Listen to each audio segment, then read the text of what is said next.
계속해서 뉴스파이치기 이어갑니다.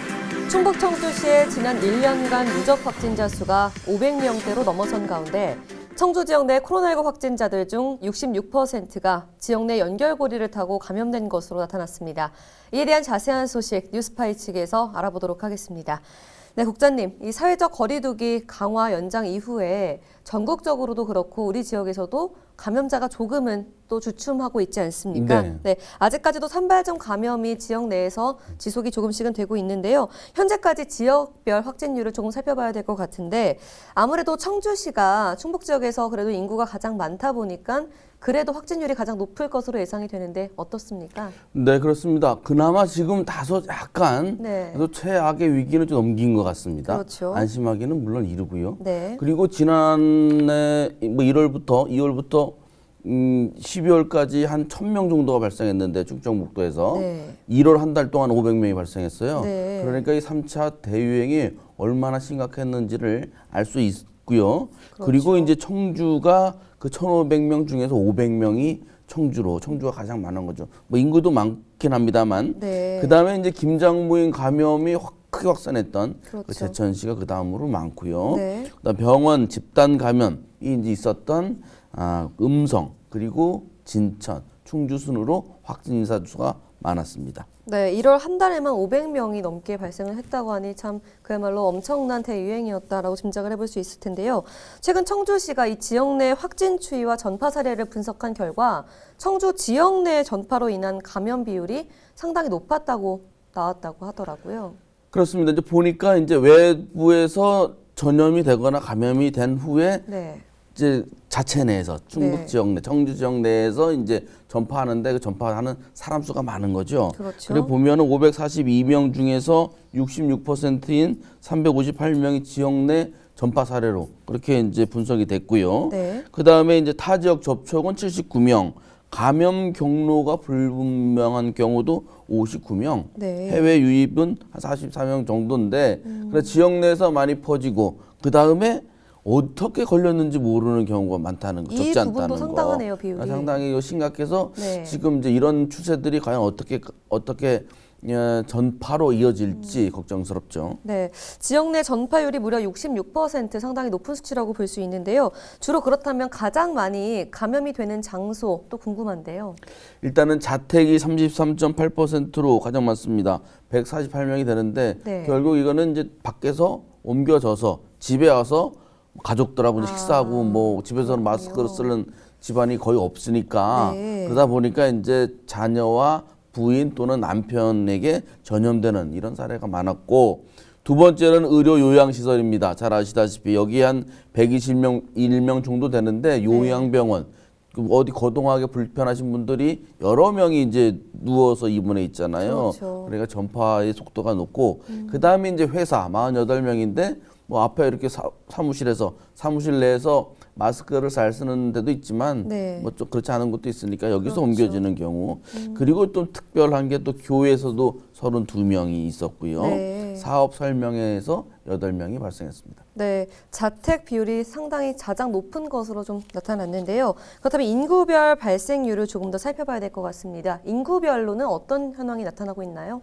인구별로 보면 그래도 충북과 청주의 발생률은 전국에 비해서 좀 양호하다 보여집니다. 네. 인구 1,000명당 청주의 발생률은 0.63명이에요. 네. 전국 평균은 1.46명이니까 절반이 안 되죠. 그렇네요. 충북 평균도 0.94명으로 전국 평균보다 크게 낮고, 네. 감염 재생산 지수 이것도 전국 평균은 0.82인데 청주는 0.64입니다.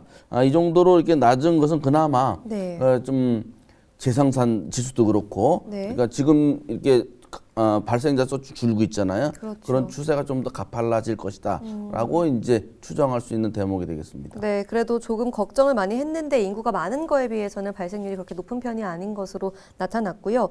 그렇다면 사망률도 좀 살펴봐야 될 것 같은데 아무래도 확진율도 가장 높다 보니까 사망률도 같이 높아지지 않을까 생각이 드는데요. 이게 상당히 좀 안타까운 일입니다. 그러니까 이제 코로나19가 그렇게 치명률이 높지 않은데도 네. 청주나 충북에 사망자가 많이 발생했는데 특히 청주 같은 경우에는 53명이나 발생했고요. 네. 또 사망자 또 중에서는 뭐 예를 들어 청주 참사랑 노인 요양원 이 21명이 사망했거든요. 네, 그렇죠. 그러니까 그 병원에 이제 입원해 분들이 되게 고령이고 네. 기저질환이 심하고 이런 분들인데 제대로 치료를 더 하지 못하는 상태에서 코로나19까지 감염되면서 네. 급작스럽게 이제 돌아가시는 경우가 많았어요. 그래서 그 자식된 분들이 상당히 그 마음이 아팠을 겁니다. 그렇죠. 네. 네. 기저질환도 있었기 때문에 또 많은 어르신들이 큰 피해를 입지 않았나 생각이 드는데요. 아까 방금 전에 뭐 감염 경로가 불분명한 사람들도 59명으로 상당히 높게 나왔는데요. 이분들의 비율은 어느 정도인지 지금은 또 조사가 현재까지도 이루어지고 있는지도 궁금합니다.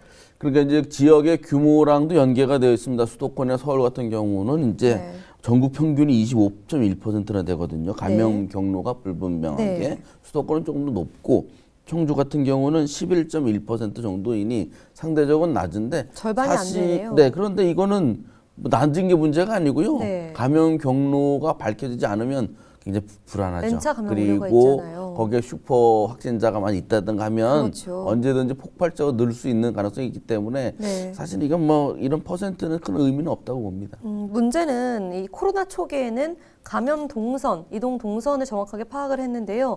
시간이 지날수록 무증상 확진자가 증가를 하다 보니까 그렇죠. 네. 경로 파악이 제대로 되지 않는다고 하더라고요. 그렇습니다. 그러니까 젊은 사람들 위주로 해서 이제 무증상이 많이 발생하고 있고 네. 검사해 보니까 걸려 있더라 이런 경우가 그렇죠. 적지 않기 때문에 그러면 이분들이 언제부터 어떻게 걸렸는지를 추적하기가 현실적으로 네. 매우 어렵죠. 그래서 그렇죠. 청주시에서 지금 강조하고 있는 것이 다시 이제 뭐 안심할 수준이 아니기 때문에 네. 가족 중에 한 명은 정기적으로 코로나19 검사를 받아달라. 네.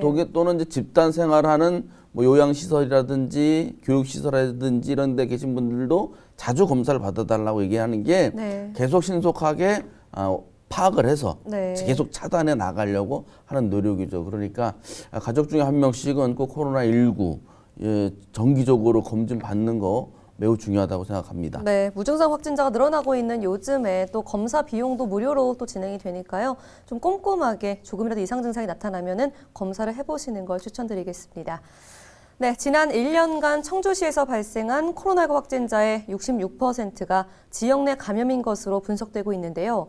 현재 집단 감염 확산율은 지난달에 비해서 크게 줄었지만 최근 가족과 또 지인 등에 의한 소규모 연쇄 감염이 산발적으로 이어지고 있으니까요. 소규모 산발적 감염 차단을 위한 방역 준수 꼭 잘 실천하셨으면 좋겠습니다.